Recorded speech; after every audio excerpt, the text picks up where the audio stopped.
നമസ്കാരമുണ്ടേ.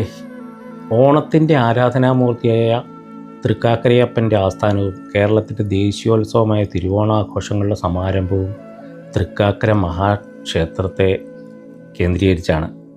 തൃക്കാക്കരയിൽ ഓണ മഹോത്സവം ആരംഭിച്ചിരിക്കുകയാണ് ഓഗസ്റ്റ് 16 മുതൽ.